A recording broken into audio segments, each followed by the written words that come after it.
정욕을 제어하라. 너희가 이방인 중에서 행실을 선하게 가져 너희를 악행한다고 비방하는 자들로 하여금 너희 선한 일을 보고 오시는 날에 하나님께 영광을 돌리게 하려 함이라. 아멘.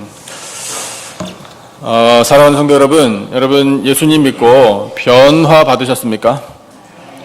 그 변화가 스스로 느껴지십니까? 그러면 은혜입니다. 내가 예수님 믿기 전에는 그랬지. 그런데 예수님 믿고 나서는 이렇게 변화가 되었지. 라는 것이 분명하게 느껴지신다면 여러분 은혜를 누리시는 겁니다. 그런데 요즘에 우리 제자 양육반 모임을 이제 가지시잖아요. 그런 모임을 통해서 혹시 대화를 나누시다가 그런 느낌을 받으시는 분들도 계실 겁니다. 우리는 조상 대대로 믿는 집안이어서 뭐 특별히 예수님 믿었다고 뭐 옛날에 아주 달랐던 것도 없고 예수님 믿고 나서 그렇게 뭐 그닥 큰 변화를 갖게 된 것도 잘 모르겠다라는 느낌을 가지시는 분들도 혹시 계실 수 있어요. 그런데 여러분 우리 정말 예수님을 믿고 예수님의 첫사랑을 느끼고 내가 예수님을 내 마음 깊은 곳에 모셔드려서 내가 완전히 변화를 받은 그런 계기는 사실 누구에게나 있습니다. 우리가 기억을 좀 못할 수는 있어요. 하지만 여러분, 물론 은혜는요, 오늘 우리 찬양대가 참 은혜로운 찬양 하나님께 드렸잖아요. 어떻게 찬양에 은혜 많이 받으셨습니까? 은혜 위에 은혜라. 그러니까 은혜를 부어주셨는데 그 위에 더해주신 은혜라. 그 위에 또 더해주신 은혜라. 우리 보통 이것을 따따블 은혜라고 이야기하죠. 은혜를 많이 받아요.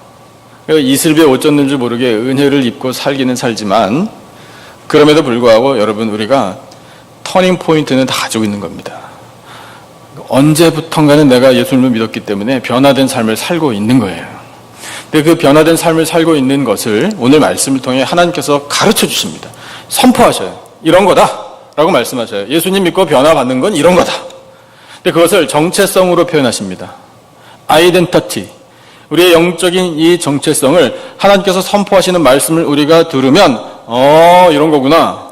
내가 예수님 믿고 변화받았다라는 게 내가 은혜를 누리고 산다는 게 이런 거구나 라는 것을 깨닫게 되는 거예요. 그런 의미에서 여러분 오늘 주신 말씀은 정말 하나님께서 우리에게 주시는 은혜의 말씀입니다. 여러분 그 말씀을 경청하십시다. 하나님께서 우리의 정체성을 세워주시는데 어떻게 세워주시고 어떻게 변화시켜 주셨나? 세 가지 정도로 우리 오늘 말씀을 통해 정리해 볼 수 있는데 그 첫 번째 우리 정체성의 변화는 이런 것입니다. 전에는 하나님의 백성이 아니었어요. 그러나 이제는 하나님의 백성이 되었습니다. 여러분 이것이 바로 하나님께서 선포하시는 오늘의 우리의 정체성입니다. 주신 본문 10절 전반부인데 10절 한번 같이 읽어보죠. 우리 한 목소리로 다 같이 시작. 너희가 전에는 백성이 아니더니 이제는 하나님의 백성이여. 거기까지요. 거기까지. 전에는 백성이 아니었다. 그런데 지금은 백성이라. 이렇게 말씀하고 계셔요. 여러분 이 말씀을 우리가 잘 이해해야 합니다. 이 말씀의 뜻은 이런 겁니다. 전에 내가 예수님 믿기 전에는 내 인생의 주인이 누구였는가 하면 나 자신이었습니다. 그러면 지금은 어떻게 된 건가요? 여러분 내 인생의 주인이 누굽니까? 내 안에 살아계신 예수 그리스도가 주인이신 줄로 믿습니다. 그 말은 곧 내가 곧 하나님의 자녀가 되었고 하나님의 백성이 되었습니다 라는 뜻이에요. 여러분 우리 스스로 왕노릇하지 못합니다. 그런데 우리 사실 고민이 돼요. 부딪힙니다. 왜냐하면 여러분 마음속에 꿈이 다 있으시죠? 있으셔야 되는데 꿈이 있으신 줄로 알겠습니다. 소망도 있으시죠? 계획들이 있으시죠? 비즈니스 오너들도 많이 계시죠? 주인이잖아요. 가정의 가장들도 많이 계십니다. 다 우리가 주인이에요. 여러분 집 이름 누구 이름으로 되어 있어요? 그거 내 이름으로 되어 있는 거 많이 있어요. 누구 거예요? 내 거예요. 그건 현실이에요. 우리 스스로 왕노릇 한다고요. 그리고 내가 감당해야 해요. 다른 사람이 대신하지 못합니다. 그러니까 우리에게 주인의식이 있어요. 그런데 여러분 우리는 믿는 사람들이라서 거기서 그치면 안 돼요. 맞아요. 하나님께서 우리에게 소유권 주신 건 맞는데 빌려주신 거예요. 임시입니다. 모든 것의 원소유권자는 오직 하나님 한 분뿐인 줄로 믿습니다. 고백하셔야 돼요. 그래서 내 삶 자체가 이제는 더 이상 내 것이 아니고 하나님 것입니다 라고 인정하는 사람들이 하나님을 왕으로 모신 하나님의 백성의 모습이에요. 그런데 여러분, 거기서 우리가 누리는 은혜가 있습니다. 하나님의 왕이고 우리는 백성이라. 어느 나라에서 삽니까?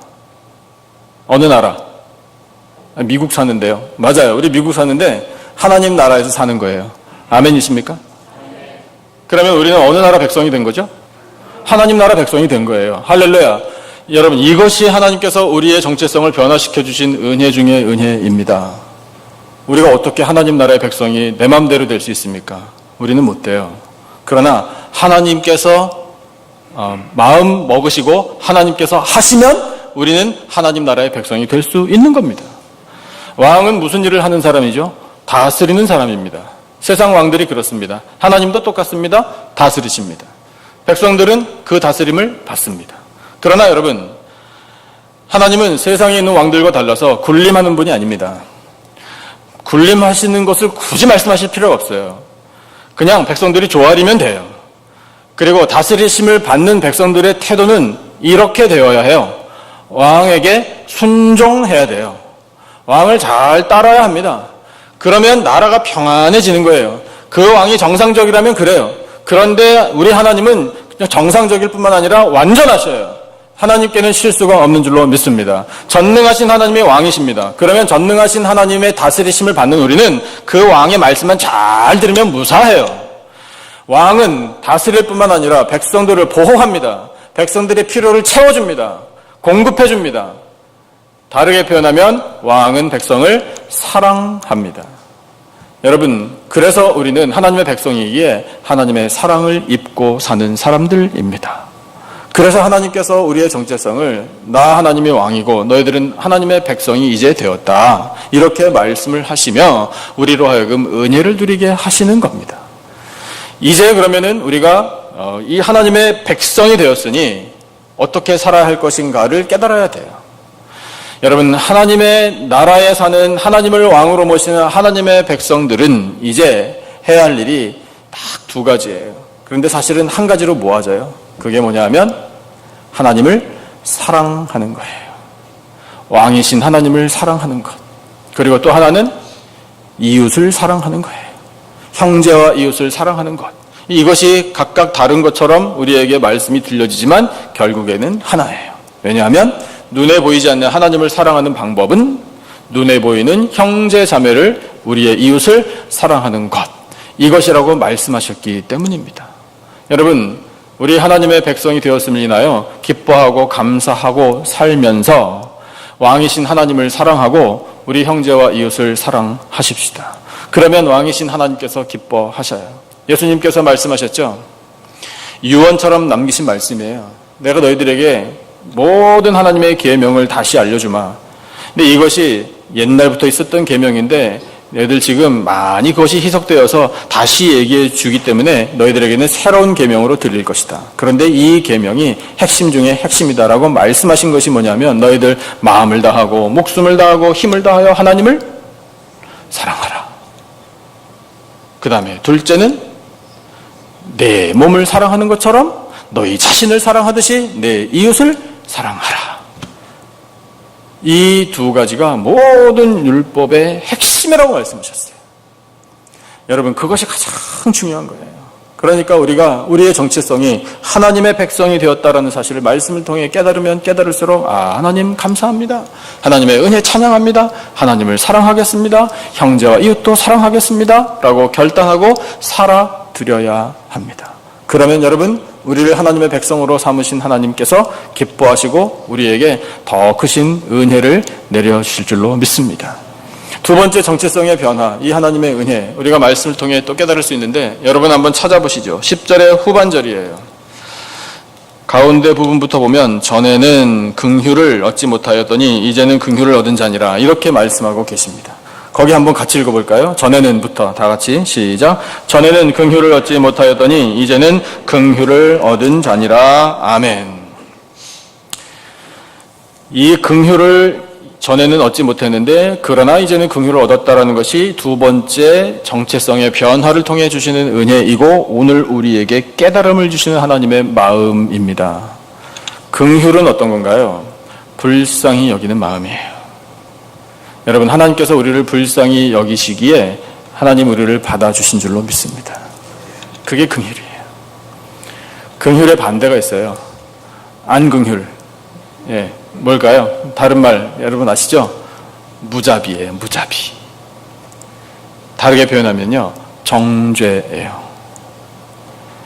여러분, 하나님은 우리를 정죄, 죄인으로 정하실 수 있는 분입니다. 그러니까 하나님께서는 우리에게 이 죄인아라고 말씀하실 수 있어요. 뭐 불쾌하셔도요, 그건 진리예요. 그건 우리의 실체예요. 거부할 수 없어요. 하지만 여러분, 하나님께서 이 죄인들아 이렇게 말씀하시고 그 선포로 끝내셨으면 우리 중에 지금 멀쩡히 살아있을 사람 단 한 사람도 없었을 거예요. 그런데 우리 이렇게 자유롭게, 이렇게 편안하게 은혜를 사모하면서 예배의 자리에 나왔지 않습니까? 여러분, 예배의 자리에 나왔다라는 것이 은혜의 보좌 앞에 담대히 나아가는 것이거든요. 원래는 우리가 자격이 없는 사람들이었는데 하나님께서 우리를 긍휼로 받아주신 거예요. 이 구원의 문으로 우리를 인도해 주신 것이고, 그래서 긍휼로 우리를 감싸 안아주신 거예요. 불쌍히 여겨주신 덕분에 오늘 우리가 살고 있는 겁니다. 요한복음 8장에 보면 여러분 잘 아시는 이야기가 나와요. 어떤 여인이 등장합니다. 그 여인이 죄인이에요. 무슨 죄를 지었는지 기억하십니까? 혹시? 간음하다가 현장에서 붙잡혀왔어요. 여자 한 사람을 가운데 놓고 많은 사람들이 둘러서서 그 여인을 정죄하고 있습니다. 손가락질하고 그 다음에 예수님을 감히 시험했어요. 예수님이 이 여인에게 뭐라고 얘기하는지 한번 보자. 이런 거예요. 그런데 이 여인이 지은 죄는 돌에 맞아 죽을 죄에 해당돼요. 그래서 거기 둘러선 구경꾼들이 지금 이 여인에게 돌을 던지려고 다 준비하고 있는 것으로 충분히 짐작이 됩니다. 예수님께서 뭐라고 말씀하셨죠? 너희 중에 죄 없는 자가 먼저 돌로 치라 말씀하셨어요. 그때 사람들의 반응을 여러분 기억하십니까? 어른들로부터 시작해서 젊은이들까지 하나씩 다 떠나가고. 왜 그랬을까요? 죄 없는 사람이 없거든요. 그냥 쉽게 말씀드려서 캥기는 게 있거든요. 예수님이 하신 말씀에 대해서 떳떳하게 나는 죄가 없지. 나 얼마든지 저 여자에게 돌 던질 수 있지. 나는 그럴 자격이 있지라고 말할 사람이 한 사람도 없었다는 거예요. 여러분, 그것이 예수님의 영적인 권세입니다. 그래서 다 떠나갔습니다. 누가 남았나요? 여인만 남았어요. 예수님 남으셨어요. 1대1로 대화가 이루어집니다. 그때 예수님께서 여인에게 말씀하십니다. 너를 고발했던 사람들이 어디 있느냐? 너를 정죄했던 사람들이 어디 있느냐? 아무도 없죠. 그렇게 홀로 남은 그 여인의 마음이 어땠을까요? 참담하기 짝이 없죠. 할 말이 없죠. 예수님께서 처분하시는 대로 그냥 저는 받겠습니다. 그런 마음밖에는 달리 표현할 길이 없는 마음이었겠죠. 여자는 침묵하고 있었습니다. 예수님께서 말씀하셨어요. 뭐라고 말씀하셨나요? 긍휼의 말씀을 그때 하신 거예요. 그것이야말로 긍휼 중에 긍휼이에요. 나도 너를 정죄하지 아니하노니 가서 다시는 이와 같은 죄를 짓지 말라 말씀하셨어요. 여러분, 그것이 불쌍히 여기시는 마음이에요. 그러면 여러분, 그 여인을 바라볼 때 우리가 그 둘러섰던 군중들처럼 똑같은 마음으로 정말 못쓰겠네 그 여자, 그렇게 심한 죄를 짓고 그렇게 참 뻔뻔스럽게 살아갈 수 있다니 라면서 우리가 정죄할 수 있나요? 못해요. 여러분, 우리도 다 똑같아요. 다 똑같은 죄인일 뿐이에요. 그러나 감사한 것은 뭐냐면 그렇게 고개 숙이고 아무 말도 못할 죄인인데도 불구하고 예수님께서는 우리를 불쌍히 여겨주셨다 이 말입니다. 얼마든지 정죄하실 수 있고 이 여자야 왜 그런 죄를 지었느냐, 그렇게 호통치실 수도 있지만 그렇게 하지 않으시고 나도 너를 정죄하지 않는다. 긍휼로 그 여인의 마음을 받아주셨잖아요. 여러분, 그렇게 받아주신 그 예수님의 마음이 오늘 우리까지 받아주신 겁니다. 그래서 그 긍휼로 말미암아 사는 거예요. 여러분, 그 여인이 긍휼을 얻었기 때문에 살았잖아요. 정말 죽었다가 살았지 않습니까? 긍휼은요, 그래서 우리에게 주시는 은혜가 얼마나 크냐면 생명이에요. 죽었던 우리를 살려주시는 것이 예수님의 긍휼인 줄로 믿습니다. 그래서 우리가 말씀하시기를 하나님께서 정체성 분명히 하라. 너희들 이전에는 긍휼을 얻지 못했던 자리다. 이 말씀의 뜻은요, 다 죽었던 거예요, 너희들. 이렇게 말씀하시는 거예요. 그러나 이제는 너희들이 긍휼을 얻은 자가 되었다라고 말씀하시는 것은 너희들 이제 살았어! 라고 말씀하시는 거예요. 믿어지십니까? 여러분, 그 긍휼 덕분에 오늘 우리가 생명을 누리고 있음을 항상 기억하고 감사하고 찬양하시기를 축복합니다. 한 가지 더. 긍휼을 입었으니 이제 어떻게 살아야 할 것인가. 이게 중요해요. 우리의 정체성을 깨닫는 것이 왜 중요하냐면 그 정체성에 합당하게 살아야 하기 때문에 중요한 거예요. 긍휼을 입은 사람입니다. 어떻게 살아야 될까요? 우리도 긍휼을 베풀면서 살아야 돼요. 우리에게는 그만한 능력이 사실은 없어요. 하지만 긍휼을 받았습니다. 저는 예수님 덕분에 살았습니다. 라는 것을 깨닫는 사람은 그 예수님을 마치 흉내내는 것처럼 나 예수님의 긍휼을 받았으니 그 긍휼한 마음으로 당신을 바라볼 뿐입니다. 이렇게 하는 거예요. 긍휼한 마음을 가져야 합니다. 여러분, 우리는 다른 사람을 정죄할 수 있는 사람이 못 돼요. 감히 판단해서도 안 돼요. 에이, 그 사람 그렇게 해가지고 잘못했다고, 그 죄인이라고 그렇게 말하면 절대로 안 돼요. 탓해서도 안 돼요. 여러분, 우리는 그냥 다 겸손하게 예수님 앞에서 주여, 저는 죄인입니다.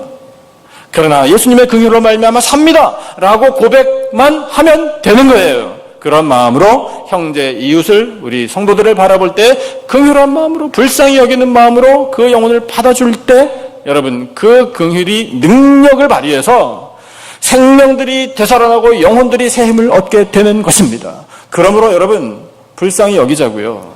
긍휼을 베풀어 주시고요. 내가 아량이 많아서 내 인격이 하도 훌륭해서 뭐 그런 거 아니에요. 내 안에 예수 그리스도께서 살아계시고 그 예수님의 긍휼을 입은 사람이기 때문에 나는 아무 공로 없습니다. 그냥 나는 그게 감사해서 그렇게 볼 뿐입니다. 그렇게 이해할 뿐입니다. 괜찮습니다. 라고 용서하고 긍휼을 베풀고 받아주고 이해하고, 여러분, 그럴 때에 내 심령 가운데도 평안이 넘치고 우리의 모든 관계 가운데도 평안이 넘치는 거예요. 그러면 그런 우리들을 바라보신 하나님께서 기뻐하시는 것입니다. 여러분, 마음속에 혹시나 아직까지 원수 삼는 마음이 있으시거들랑 이 말씀을 들으시고 말씀으로 채워 넣으시기를 축복합니다. 말씀으로 채우시면 그런 모든 나쁜 감정들이 다 사라집니다. 미운 마음도 다 녹아집니다. 원수 갚겠다라고 품었던 마음들도 다 사라집니다. 다 도망갑니다. 오직 예수 그리스도의 은혜, 그 긍휼을 깨달아 알면 여러분, 우리의 모든 인생은 정말 하나님께서 기뻐하시는 삶이요, 우리도 은혜를 누리며 사는 삶이 될 수 있습니다. 우리의 정체성을 말씀하시는 마지막 말씀을 한번 보시죠. 9절 말씀이에요. 9절 말씀의 후반부입니다. 너희를 어두운 데서 불러내어, 거기서부터 9절 말씀 같이 한 목소리로 읽어보겠습니다. 다 같이 시작. 너희를 어두운 데서 불러내어 그의 기이한 빛에 들어가게 하신 이의 아름다운 덕을 선포하게 하려 하심이라. 아멘. 마지막 정체성의 변화와 은혜는 뭐냐면, 전에는 어두움 가운데 있었습니다. 그러나 이제는 그 어두움을 다 없애주시고 거기서 불러내셔서 빛 가운데 살게 하십니다. 여러분, 이것이 바로 오늘 우리들의 정체성이요 변화요 은혜입니다. 예수님께서 말씀하셨죠. 너희는 세상의 빛이라. 그 말씀의 뜻 어떤 것인지 여러분 잘 알고 계시죠? 나아가서 어두운 세상 밝히라. 빛을 비춰주라. 그러면 빛을 비추려면 빛을 가지고 와야 되겠죠. 근데 우리는 빛을 만들어낼 수 있는 사람들이 못 됩니다. 그러니까 예수님을 바라봐야 돼요. 예수님께서 주시는 빛을 딱 받으면 우리 얼굴도 빛나고 마음도 빛나고 말과 행실도 빛나고 그렇게 되는 거예요.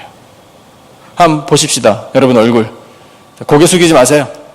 예, 여러분 얼굴에서 빛이 나나 안 나나 한번 보고, 옆에 계신 분도 살짝 한번 보셨어요? 예, 빛이 나죠? 빛이 납니다. 왜냐하면 그분 안에 예수님이 살아계시니까. 예. 그래서 예수님께서 말씀하신 대로 우리는 그렇군요. 빛을 나눠 받았습니다. 이제 그 빛을 세상에 나가 전달하겠습니다. 이렇게 살면 되는 거거든요. 자, 어두움 가운데서 우리를 밝은 빛으로 불러내셨다. 이렇게 말씀을 하시는데 창세기 3장에 나와 있는 아담과 하와를 한번 기억해 보겠습니다. 그 사람들이 하나님께서 먹지 말라 하신 그 열매를 하필이면 먹었네요. 먹고 나서 큰 변화가 생겼잖아요. 많은 변화들이 성경에 기록되어 있어요. 그 중에 한 가지 변화는 뭐냐면 하나님이 그 전에는 하나도 안 무서웠는데 이걸 먹고 나니 하나님이 무서워지기 시작했어요. 동산을 거니시는 하나님의 음성을 들었을 때 그 전에는 맨날 듣는 하나님 음성, 하나님 계시지. 편안했는데 이제는 불편해요. 왜 무서워요? 불편해요? 그래서 숨어요? 어디로 숨었는지 기억하십니까? 나무 사이에 숨었어요. 나무 사이에 뭐가 있기에 나무 사이에 숨었을까요? 여러분, 그 아담과 하와가 숨었던 나무 사이, 거기가 환했을까요? 아니면 어두웠을까요? 당연히 어두웠겠죠. 어두컴컴했겠죠. 그러면 거기 숨어서 아담과 하와가 어떤 생각을 했을까요? 하나님께서 이게 지나가다가 우리 여기 숨어 있는 거 보실 거야? 못 보실 거야? 못 보실 거야? 라고 생각했을 거예요. 크게 죄인들의 모습이에요. 하나님은 모를 거다. 아무도 본 사람이 없다. 감추고 넘어가면 된다. 들키지나 말자. 여러분, 이것이 어두움이에요. 그리고 무서워하는 거예요. 왜 하나님을 무서워해요? 하나님과 놀고, 하나님과 먹고 마시고, 하나님과 교제하고, 하나님과 대화하고, 누릴 수 있는 것들이 너무나 풍성한데 다 아닌 거예요. 그런 거 하나도 중요하지 않아요. 그냥 하나님이 무서운 것뿐이에요. 피하고 싶은 거예요. 그러니까 여호와 하나님의 낯을 피하여 나무 사이에 숨었다 이렇게 표현하고 계신 겁니다. 이것이 죄의 어두움의 실체예요. 그런데 여러분, 하나님께서 어떻게 하셨나요? 불러내셨잖아요. 밝은 빛으로 불러내셨습니다. 불러내셔서 형벌을 내리셨어요. 그러나 그게 결론이 아닙니다. 형벌은 죽음이죠. 죽음의 형벌을 내리셨지만 그것으로 결론 맺지 않으시고 다시 살 길을 열어주셨습니다. 그것이 하나님의 마음이에요.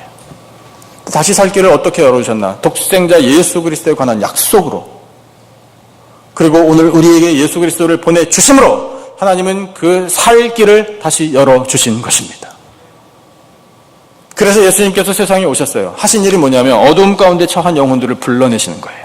빛으로, 생명으로, 죄사함으로, 구원으로, 천국으로 인도하시려고 빛으로 불러내신 것이 예수님께서 세상에 오셔서 하신 일입니다. 그래서 예수님이 사역을 하실 때 만난 사람들이 있습니다. 크게 대비되는 두 사람을 한번 생각해 보겠습니다. 예수님을 찾아온 어떤 젊은 사람이 있습니다. 청년이라 표현되어 있고 돈이 많았다라고 표현되어 있어요. 그가 관심을 가지고 예수님께 와서 물었던 질문이 뭐냐면, 선한 선생님, 어떻게 영생을 얻습니까? 이거예요. 멋있어요. 영생에 관해서 관심이 그렇게 많았나? 그래서 직접 예수님께 나와서 질문을 드릴 정도로 좋았는데, 예수님께서 말씀하셨잖아요. 계명에 관해서 말씀하시고 결론, 내게 한 가지 부족한 것이 있다. 가서 내 재산 다 팔아 가난한 자들에게 나눠주고 그러면 하늘에서 보화가 있으리니 그 다음 그 확신을 가지고 나를 따르라, 이렇게 말씀하셨잖아요. 그 말씀을 듣고 이 젊은 사람의 반응, 태도가 어땠나요? 난 그렇게 못하겠습니다, 이렇게 말 안 했어요. 아무 말도 안 했어요. 그냥 성경에 기록되기를 그가 재물이 많은 거로 근심이 많아서 슬픈 기색을 띠고 가니라, 이렇게 기록되어 있어요. 떠나가 버렸습니다.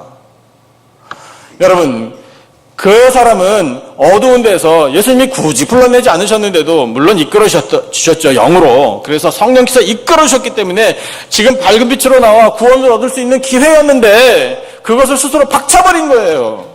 마음속에 있었던 재물이 더 중요했던 거예요, 영생보다. 영생에 관심 있는 것처럼 물어봤지만 그건 거짓말이었어요. 그게 드러난 죄예요. 예수님이 세상에 오셨을 때 세상 사람들의 반응이 두 가지로 나뉘어집니다. 이 죄를 더 꼭꼭 감추고 들키고 싶지 않은 사람들, 그래서 그 죄가 드러나는 것을 싫어하는 사람들은 예수님을 거부해버렸어요. 그러나 반대로 그 죄가 있어서 그 죄가 다 드러났는데도 불구하고 예수님께 나와 그 예수님으로부터 말미암아 죄의 사함을 얻고 구원을 얻은 사람들이 있습니다. 두 부류의 사람밖에 없어요. 우리는 너무나 감사하게 후자예요. 어둠 가운데 우리를 불러내셨기에 감사하는 마음으로 나와 드러난 죄 다 고백하고 하나님의 용서를 구할 때 그 예수님의 은혜로 말미암아 죄의 사함을 얻은 사람들이 된 거예요. 그래서 그 청년과 대비되는 한 사람이 또 누군가 하면 이 재물이라는 것을 매개물로 생각해 볼 때 똑같은 이슈인데 삭개오라는 사람을 우리가 떠올릴 수 있는 거예요. 여러분, 삭개오도 죄인입니다. 동족의 피를 빨아먹는 흡혈귀 같은 사람이었어요. 나라 팔아먹는 매국노였어요. 그렇게 손가락질 당했던 사람입니다. 죄악의 어둠 가운데 재물 꼭꼭 쏴주고 난 돈만 믿겠다 했던 사람이 삭개오예요. 그런데 예수님께서 부르셨죠. 삭개오야, 삭개오야, 이름까지 부르셨어요. 자기 집에 모셨을 때 예수님이 한 말씀도 안 하셨는데 삭개오가 성령의 감동을 받아서 나와 선포하잖아요. 예수님, 저의 재산의 절반을 내놓겠습니다. 가난한 자들에게 주겠습니다. 만일 속여 빼앗은 것이 있으면 그 4갑절이나 갚겠습니다라고 약속을 드리잖아요. 여러분, 그것이 빛으로 나온 사람의 변화된 모습이에요. 드러난 죄 고백하는 사람의 모습입니다. 나 여태까지 이 재물만 의지하고 살았습니다. 이것만이 친구였습니다. 재물은 절대로 나를 속이지 않는다고 믿고 살았습니다. 그러나 그게 죄라는 것을 깨달았습니다. 이제 내놓겠습니다. 나의 이 어두웠던 모든 죄악도 내놓겠습니다. 나의 부족한 모습, 허물된 모습까지 예수님께 다 내놓겠습니다. 오픈합니다. 고백합니다. 그렇게 말한 거예요. 이제는 새 삶을 살기를 원합니다. 그리스도 안에서 새로운 피조물로 살기를 원합니다라고 고백한 것입니다. 그렇게 말했을 때 예수님께서 하신 선포의 말씀이 어떤 말씀인가요? 기억하셔야 돼요. 구원이 이 집에 임했다고, 이 사람 삭개오도 아브라함의 자손이라고 예수님께서 선포하신 것, 그것이 바로 이 어두운 데서 불러내어 구원의 빛 가운데 거하게 하신 예수님의 말씀입니다. 여러분, 우리도 똑같아요. 우리도 죄악 가운데 거했던 사람들이에요. 우리도 허물과 죄로 죽었던 사람들입니다. 그러나 우리를 내어주셔서 우리에게 구원의 빛을 비춰주신 분이 바로 우리의 구주 예수 그리스도이십니다. 여러분, 그 빛을 받았음을 인하여 우리 무한 감사와 찬양과 영광을 올려드려야 합니다. 그래서 우리의 정체성을 하나님께서 이렇게 선포하시니 그 정체성에 합당하게 우리가 살아드려야 하지 않겠습니까? 여러분, 어두운 데서 우리를 빛으로 불러내셨으니 이제 어두운 데로 다시 들어가지 말자고요. 어두운 일은 아예 도모하지도 말고 어두운 일은 그냥 아예 뿌리까지 뽑아버려야 돼요. 날마다 빛에 거해야 합니다. 날마다 생명의 빛을 비추어달라고 기도해야 하고 그 빛 아래에서 살아가야 해요. 그렇게 살라고 우리를 이렇게 변화시켜 주시고 정체성 하나님께서 선포하고 계시는데 하나님이 그 안에 정말 중요한 목적이 있음을 우리에게 말씀하고 계십니다. 우리 읽었는데 여러분 9절 말씀 다들 좋아하시죠? 이 9절 말씀 많이 암송하시는 분들도 계시다고 생각해요. 9절을 우리 다 같이 한 목소리로 다시 한번 읽어보겠습니다. 9절 다 같이 시작. 그러나 너희는 택하신 족속이요 왕같은 제사장들이요 거룩한 나라요 그의 소유가 된 백성이니 이는 너희를 어두운 데서 불러내어 그의 기이한 빛에 들어가게 하신 이의 아름다운 덕을 선포하게 하려 하심이라. 아멘. 우리가 해야 할 일이 이제 사명으로 다가옵니다. 무엇을 해야 합니까? 예수 그리스도의 그 이름을 선포해야 합니다. 여러분, 자주 말씀드리지만 세상에 나가서 살아가실 때 나 예수님 믿는 사람입니다라고 거리낌 없이 말씀하시기를 바랍니다. 연습하고 나가야 되겠죠? 여러분, 저를 따라 하십시오. 나는 예수님 믿는 사람입니다. 좀 더 멋있게 영어로 한번 해보죠. I am a Christian. 여러분, 이거 제일 먼저 나왔으면 좋겠어요. 지금 부통령 하시는 그분도 공개석상에서 가장 먼저 자기 부임하면서 한 첫인사 기억하십니까? Firstly, I am a Christian. 그것부터 얘기했어요. 대단한 거예요. 아니, 뭐 미국에서 그 정도 못합니까? 여러분, 미국이 지금 그렇지 않다는 거 우리가 알고 있잖아요. 처벌받을 수도 있는 일이에요. 특정 종교 믿고 있다는 사실을 공개석상에서 이야기하다니 걸면 걸리는 거예요. 또 유명한 골프 선수, 그 사람 골프 대회에서 1등하고 제일 먼저 한 이야기, I am a pro golfer. 아니에요. I am a Christian. 이것부터 얘기했어요. 그 다음에 프로 골퍼. 여러분, 그런 건 배워야 돼요. 그래서 우리가 세상 나가서 사는 동안에 내가 크리스찬이라고, 내가 예수님 믿는 사람이라는 것을 가장 먼저 당당하게 밝히지 못할 이유가 있다면 뭔가 나한테 문제가 있는 거예요. 왜 그거를 우리가 거리끼겠습니까? 굳이 그런 걸 얘기할 필요가 있나? 왜 그렇게 생각하겠습니까? 여러분, 그런 마음을 품는 우리들의 마음을 바라보신 하나님께서 느낌이 어떠시겠어요? 야, 참 나는 너 때문에 자랑스럽다. 이러실까요? 굳이 밝힐 필요가 있나? 이런 마음을 갖는데? 절대로 아니죠. 예수님 믿는 사람이라고 왜 못 밝혀? 하나님께서 이렇게 물으실걸요? 나 그래서 크리스찬이니 뭡니까? 나 구원 얻었습니다. 나 영생 누립니다. 나는 천국 갈 겁니다. 근데 왜 이야기를 하느냐? 당신도. 선포. 예수님 이름으로 축복합니다. 당신도 예수님 믿고 구원 얻고 천국 가기를 바랍니다. 왜 말을 못해요, 우리가? 이제 그 다음에 실제적으로, 자, 그러니 그것을 확실하게 아시려면 어디로 모시고 오면 돼요? 네. 다 알고 계시니까 굳이 제가 말씀 안 드릴게요. 우리 교회로 모시고 오시면 되잖아요. 우리 남가주 기쁨에 오셔서 천국의 기쁨을 누리시기를 축복합니다. 그렇게 우리가 권해드리는 것을 하나님께서 기대하신다고요. 하나님께서 선포하게 하려 하심이라. 이건 덧붙여서 하나님께서 이 마지막으로 우리가 읽은 본문에 그러면 우리가 선포할 때 나 예수님 믿는 사람입니다. 당신도 예수님 믿기를 원합니다. 당신도 이와 같은 정체성을 갖기를 원합니다. 하나님의 백성으로 살기를 원하고 긍휼을 입기를 원하고 어두운 데에서 빛으로 나오시기를 원합니다. 그렇게 살기를 원하는데 우리들의 말에 우리들이 선포하는 예수 그리스도의 이름에 그 힘이 있으려면, 그래서 설득력이 정말 있으려면 우리의 삶이 그들에게 존중을 받아야 되잖아요. 말과 행동이 일치돼야 되고요. 말 따로 행동 따로 이러면은 내 걱정하시기 전에 당신 걱정이나 하셔. 이렇게 되면은 여러분 전도가 안 되잖아요. 그러니까 그렇게 되지 않도록 어떻게 살 것인가가 오늘 말씀에 나와 있어요. 그 말씀대로 하자고요. 자, 결단해야 하는데 11절 말씀을 같이 한번 보겠습니다. 이렇게 살면 우리가 선포하는 예수 그리스도의 이름, 거기에 힘이 실립니다. 11절 같이 한 목소리로 시작. 사랑하는 자들아, 거류민과 나그네 같은 너희를 권하노니 영혼을 거슬러 싸우는 육체의 정욕을 제어하라. 아멘. 여러분, 육체의 정욕에서부터 나오는 것이 다 내 자존심 세우는 거, 내 외모 자랑하는 거, 내가 가진 것 자랑하는 거, 내 그동안 쌓았던 경험, 이것을 보이려고 하는 것, 나를 나타내려고 하는 것, 그것이 육체의 정욕이에요. 그것을 제어하라 말씀하셔요. 통제하라고요. 어떻게 통제하나? 나 자신의 힘으로는 안 돼요. 왜냐하면 나는 지금 그 이야기를 하고 싶어서 내 자랑하고 싶고 나를 높이려고 지금 입이 근질근질해요. 하고 싶은 말이 많아요. 그런데 제어하래요. 그 제어가 스스로의 힘으로 안 되니 도움이 필요합니다. 그 도움이 어떤 것인가 하면 바로 예수 그리스도의 보혈이에요. 찬송가 가사 똑같아요. 육체의 정욕을 이길 힘은 보혈의 능력, 주의 보혈. 이거예요. 그러므로 여러분, 우리 이 육체의 정욕을 제어할 수 있도록 예수 그리스도의 보혈을 날마다 묵상하고 십자가 앞에 나아가야 합니다. 그렇게 되면 여러분, 하나님께서 12절에 말씀하신 것과 같은 일이 드디어 이루어져요. 12절 말씀 같이 보죠.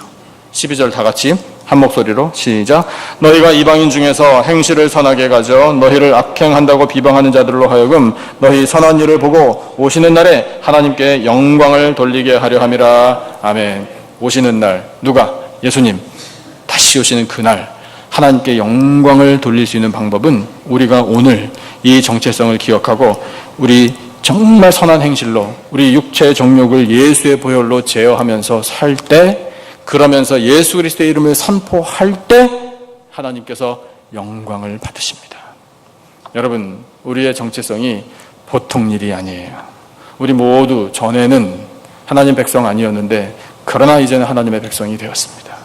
전에는 긍휼을 입지 못했는데 그러나 이제는 긍휼을 입게 되었습니다. 전에는 어둠 가운데 거했습니다. 그러나 이제는 밝은 빛 가운데 거하게 되었습니다. 여러분, 이것이 하나님 우리에게 주시는 은혜 위에 은혜입니다. 그 은혜 앞에 감사하시고 우리 영적인 정체성을 분명히 말씀으로 세워서 세상에 나가 예수 그리스도 이름을 선포하고 하나님의 영광을 나타내고 내려주시는 풍성한 은혜 가운데 사는 거룩하고 존귀한 인생들이 다 되시기를 예수님의 이름으로 축원합니다. 기도하겠습니다. 하나님 아버지 감사합니다. 저희들에게 귀한 말씀, 생명의 말씀을 들려주셔서 저희들의 이 영적인 정체성이 얼마나 귀한 은혜인지를 깨닫게 하시니 감사합니다. 하나님, 저희들 모두 전에는 하나님의 백성이 아니었습니다. 그러나 이제는 하나님의 백성이 되었습니다. 하나님, 전에는 하나님의 긍휼을 얻지 못했던 사람들이었습니다. 그러나 이제는 하나님의 긍휼을 얻었습니다. 전에는 어둠 가운데 거했습니다. 그러나 이제는 생명의 빛 아래에 거하고 있습니다. 아버지, 이 은혜를 찬양하며 감사와 영광을 올려드립니다. 예수 그리스도의 그 이름을 선포하겠습니다. 육체의 정욕을 보혈로 제어하면서 살겠습니다. 그리할 때 저희들이 선포하는 이 말씀의 능력이 나타날 줄로 믿습니다. 하나님의 영광이 나타날 줄로 믿습니다. 아버지, 저희들의 모든 삶을 가장 거룩하고 복된 길로 인도하여 주시옵소서. 귀한 말씀 주심을 감사하오며 예수님의 이름으로 기도드리옵나이다. 아멘. 이 시간에